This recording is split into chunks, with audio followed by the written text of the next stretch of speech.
नमस्कार शेतकरी मित्रांनो, तर पीएम किसान आणि नमो शेतकरी महासन्मान निधी योजनेच्या पुढील हप्त्यांबद्दलची अपडेट आपण जाणून घेणार आहोत। कारण आपण सोशल मीडियावरती अनेकदा ऐकतोय किंवा 2 दिवसांपासून सोशल मीडियावरती एक व्हिडिओ व्हायरल होतोय, त्यामध्ये असं सांगितलं जातं किंवा न्यूज व्हायरल होती, त्यामध्ये असं सांगितलं जातंय की आता पीएम किसान महासन्मान निधी योजनेच्या माध्यमातून जे आपल्याला वार्षिक 6000 रुपये मिळत होते, तर त्याऐवजी आता आपल्याला वार्षिक 30,000 रुपये मिळणार आहेत। म्हणजे प्रत्येकी 10,000 रुपयांचा एक हप्ता मिळणार आहे। प्रत्येक 4 महिन्यानंतर आपल्याला जो 2,000 रुपयांचा हप्ता भेटत असतो, तर तो 2,000 रुपयांचा न भेटता प्रत्येकी 10,000 रुपये असा भेटणार आहे। तर मग यामध्ये खरोखर तथ्य आहे का? जर भेटणार आहे तर तो केव्हापासून भेटणार आहे, कोणते शेतकरी बांधव यासाठी पात्र असणार आहे, असे अनेक जे शेतकरी बांधवांचे प्रश्न आहेत, ते प्रश्नांची उत्तरे आपण आजच्या व्हिडिओमध्ये जाणून घेण्याचा प्रयत्न करणार आहोत। तर शेतकरी मित्रांनो, मी कविता आणि आपण पाहताय आम्ही संगमनेरकर। शेतकरी मित्रांनो, आतापर्यंत आपण पीएम किसान महासन्मान निधी योजनेच्या 19 हप्त्यांचा लाभ घेतलेला आहे, तोही प्रत्येकी 2,000 रुपये असा। आणि मग आता शेतकरी बांधव प्रतीक्षेत आहे ते म्हणजे पीएम किसानच्या 20व्या हप्त्यासाठी आणि नमो शेतकरी महासन्मान निधी योजनेच्या 7व्या हप्त्यासाठी। तर मग आता 20वा हप्ता नक्की शेतकऱ्यांच्या खात्यामध्ये केव्हा जमा होणार आहे, हे आपण व्हिडिओच्या शेवटी पाहणारच आहोत। तत्पूर्वी खरोखर नमो शेतकरी आणि पीएम किसानच्या योजनेच्या रकमेमध्ये वाढ होणार आहे का ते जाणून घेऊया। तर याचं मुख्य कारण असं आहे की मित्रांनो, आपल्या देशाचे उपराष्ट्रपती यांच्या माध्यमातून केंद्र सरकारला पीएमच्या निधीच्या बाबतीमध्ये एक सूचना देण्यात आलेली आहे किंवा एक सरकारला योजनेबाबत काही महत्त्वाची माहिती देण्यात आलेली आहे। त्यामध्ये त्यांचं असं मत आहे, म्हणजे उपराष्ट्रपती यांचं असं मत आहे की जे वर्षाला शेतकरी बांधवांना वार्षिक आपण 6,000 रुपये देत आहोत, म्हणजे केंद्र सरकार जे शेतकरी बांधवांना वार्षिक 6,000 रुपये देत आहे, त्यामध्ये शेतकरी बांधवांच्या गरजा पूर्ण होत नाहीये किंवा ते शेतकरी बांधवांना पुरेसे नाहीये। याचं कारण असं आहे की शेतकरी बांधवांचा उत्पादन खर्च वाढलेला आहे आणि जे पिकातून जे आपल्याला उत्पादन मिळते, तर ते उत्पादन हे कमी प्रमाणात झालेलं आहे, म्हणजे उत्पादन घटलेलं आहे परंतु उत्पादन खर्च वाढलेला आहे। त्यामुळे ही जी काही रक्कम आहे, प्रत्येकी वार्षिक 6,000 रुपये आपण शेतकरी बांधवांना देतोय, तर ते कमी पडत असल्यामुळे प्रत्येक शेतकरी बांधवांना वार्षिक पीएम किसान महासन्मान निधी योजनेच्या माध्यमातून शेतकरी बांधवांना प्रत्येकी 10,000 रुपये हप्ता म्हणजेच वार्षिक 30,000 रुपये देण्यात यावे, असं आपल्या राज्याचे उपराष्ट्रपती यांनी सुचवलेलं आहे।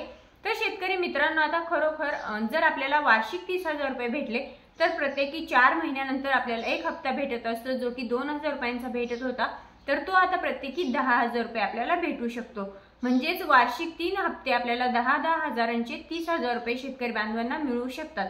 परंतु मित्रांनो, आता उपराष्ट्रपतींनी केंद्र सरकारला जी पीएम किसान महासन्मान निधी योजनेच्या रकमेमध्ये वाढ करण्याचं सुचवलेलं आहे, यावरती केंद्र सरकार नक्की काय निर्णय घेतंय, यावरती केंद्र सरकार अंमलबजावणी करतंय की नाही हे पाहणं सुद्धा तितकंच महत्त्वपूर्ण असं ठरणार आहे। आणि जर केंद्र सरकारने यावरती विचार केला किंवा यावरती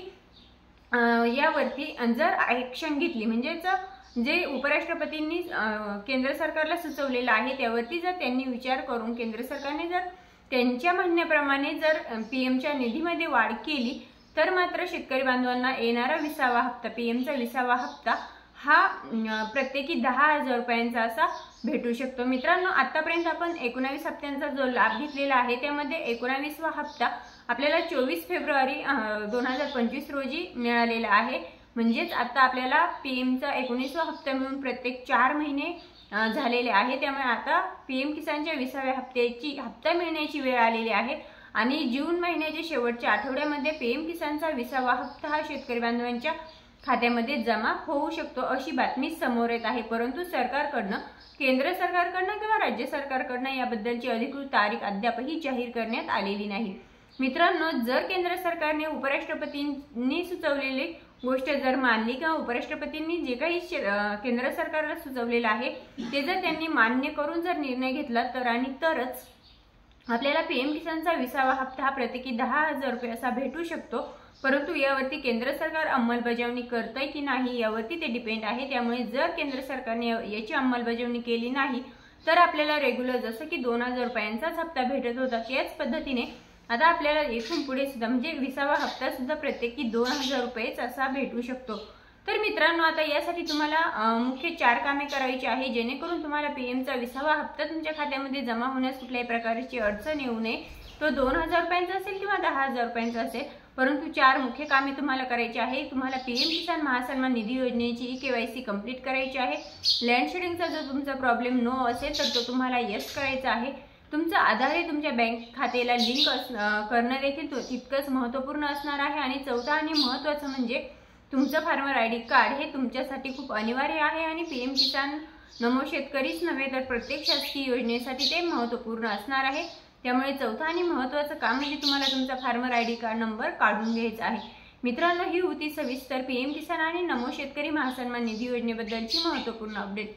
माहिती योग्य वाटल्यास आपल्या इतरही शेतकरी बांधवांपर्यंत नक्कीच पोहोचवा। पुन्हा भेटूया, तोपर्यंत जय हिंद, जय महाराष्ट्र।